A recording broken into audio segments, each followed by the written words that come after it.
Como eu havia falado, os princípios da educação no campo, quando trata do que diz respeito aos valores humanistas, à perspectiva de emancipação, não significa dizer que nós vamos deixar de trabalhar os conceitos clássicos, né, os conteúdos clássicos, e pensar especificamente nos valores humanistas. Não é somente isso.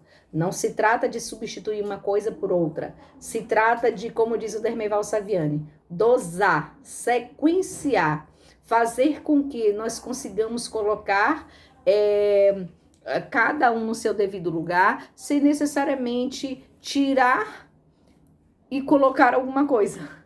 Deu para entender? Então, é no sentido da gente conseguir fazer. A escola, ela está para ensinar a ciência, mas ela não pode perder de vista também os saberes que são necessários para aquela localidade. Ela não pode perder de vista também os conhecimentos, a valorização que a gente precisa dar para os saberes diversos que existem naquele contexto. Não é somente ensinar a matemática pura, não é somente ensinar a língua portuguesa pura, não é só isso. É fazer com que esses conteúdos se tornem vivos no contexto da escola. E isso a gente precisa dar conta enquanto educação escolar.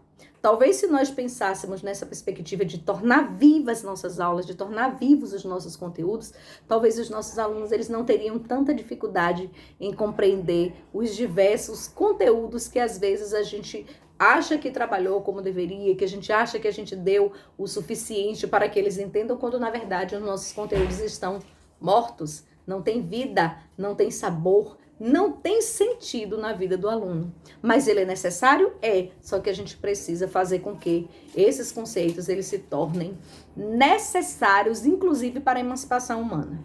Nós só conseguimos nos emancipar quando nós nos apropriamos daquilo que realmente é necessário para que a gente consiga ter esse empoderamento, ter essa emancipação garantida. Afinal de contas, ninguém vai lutar por melhorias, por exemplo, se não souber que aquilo é um direito e não é um favor de um ou de outro que vai fazer para a gente ficar eternamente grato, como se fosse só um mero favor de quem quer que seja. Não é? Então, pensar nesse princípio pedagógico, trazendo o trabalho como princípio educativo, até porque uma dos nossos princípios conceituais é exatamente o trabalho como princípio educativo. Então, esse trabalho como princípio educativo significa dizer o quê? Significa dizer que todo trabalho ele é necessariamente intencional.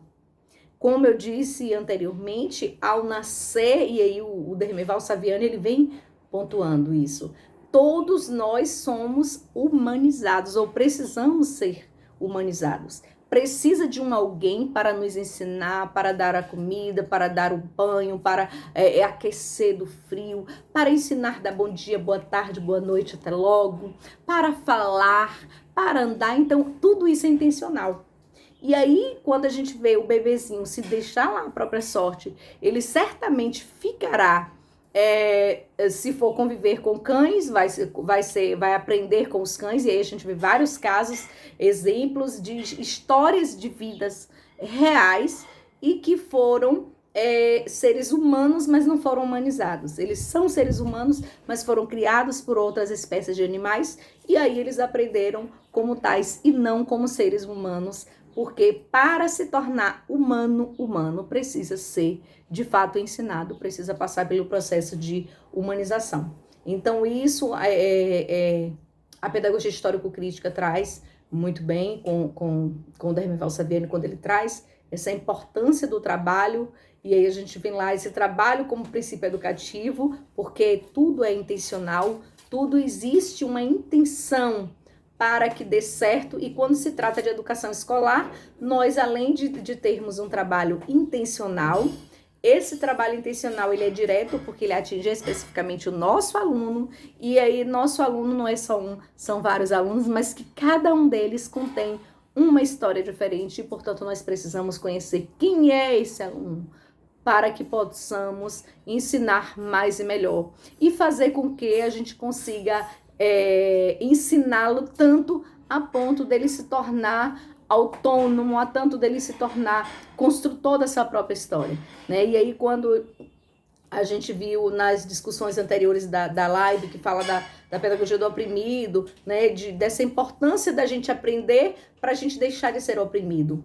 Nós não vamos sair da condição de oprimido, de dominado, se a gente não dominar aquilo que os dominantes dominam. E aí o Dermeval Saviani também traz isso, né? Dominar o que os dominantes dominam é sinal, é condição de libertação.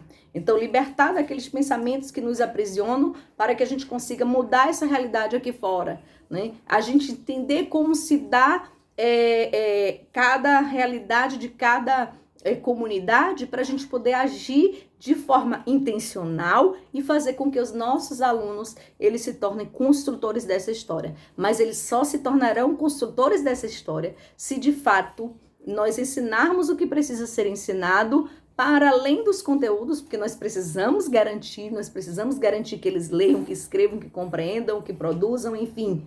Não é que consigam entender os diversos conteúdos das diversas áreas, mas não podemos perder de vista também que eles precisam se reconhecer enquanto sujeitos dessa história, eles precisam mudar essa realidade que está posta, eles precisam sair da condição de dominados, de oprimidos, para passar a esse empoderamento. A ter esse empoderamento eles não vão ter senão através do conhecimento.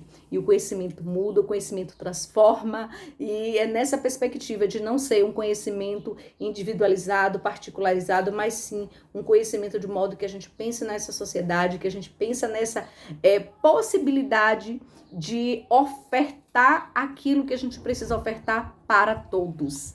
E isso é pensar nessa perspectiva da socialização de conhecimentos, a gente pensar na perspectiva de dar liberdade ao outro. Não adianta a gente conseguir achar que a gente está fazendo educação só ensinando qualquer coisa não serve. E no que diz respeito à educação do campo, para a educação do campo não é qualquer coisa que vai servir, não é qualquer professor que vai servir, é aquele professor que estiver engajado com as lutas, com as questões daquele espaço em que ele esteja inserido.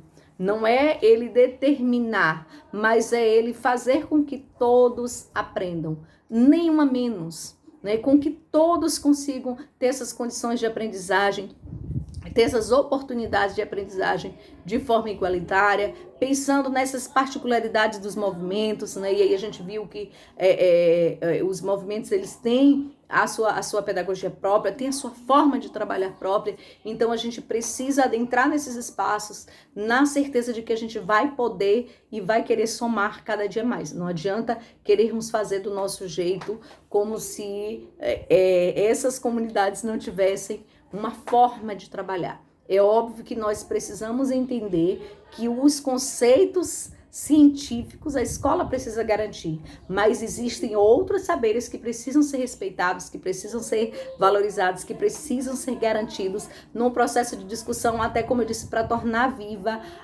a aula, tornar vivo o conteúdo que nós estamos inserindo acerca de cada coisa que vamos trabalhar. Então, pensar nessa perspectiva de sujeito é pensar na perspectiva de que existem sujeitos diferentes e que essas diferenças são as que nos enriquecem e enriquece a história de cada um. E a gente pensar que o campo é um lugar de luta, de resistência e é um lugar de se fazer e transformar a história de vida de cada um.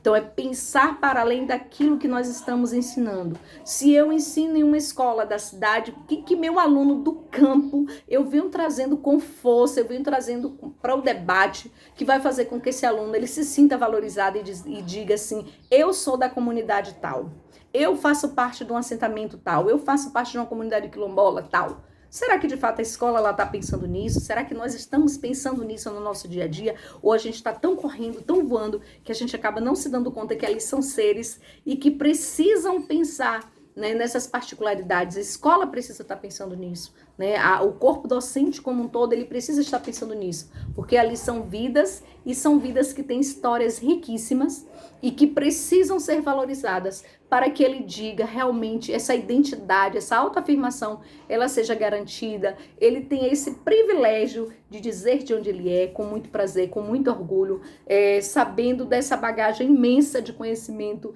que ele tem e que pode muito contribuir e enriquecer a aula de cada um nas suas especificidades, nas suas disciplinas, enfim. Como nós pudermos fazermos o nosso melhor sempre. E eu repito, a educação do campo, ela precisa ser levada a sério. Ela precisa sair do papel.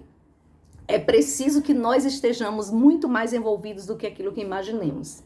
Que nós possamos dar o nosso melhor, porque quem está ali no campo, ele tem todo o direito, ele merece todo o respeito, toda a nossa consideração e apreço. Lembremos, se nós nos alimentamos hoje, é porque alguém plantou ontem, é porque alguém plantou no outro mês, é porque alguém incansavelmente tem trabalhado arduamente no campo para que o alimento chegue até a nossa mesa.